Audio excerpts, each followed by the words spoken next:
సమస్య.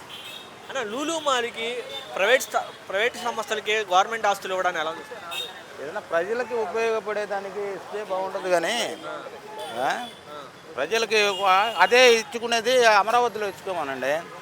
అది డెవలప్ అవుతుంది కదా.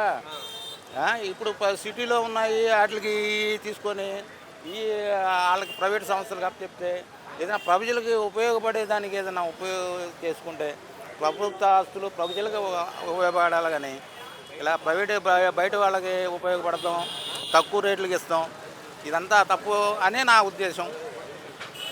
అది అది నా ఉద్దేశం. అది అది మరి ఇప్పుడు మరి సింగపూర్ నుంచి అమరావతికి పెట్టుబడులు చేస్తా అని చెప్పి చంద్రబాబు నాయుడు గారు అది ఇప్పుడు 10 సంవత్సరాల నుంచి చెప్తానే ఉన్నారండి. పోయిన 5 ఏళ్ళలో చెప్పారు వచ్చేస్తున్నాయి. ఇప్పుడు మళ్ళీ 2 ఏళ్ళే గడిచిపోయింది.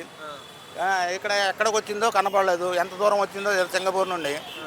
మరి చూడాలి, వెయిట్ చూడాలి. ఇంకా 5 సంవత్సరాలు పట్టుద్దో, ఇంకా 10 సంవత్సరాలు పట్టుద్దో. మళ్ళీ వీళ్ళ ప్రభుత్వం వచ్చినా కానీ వస్తుందో రాదో కూడా తెలియదు. అది పొజిషను. అది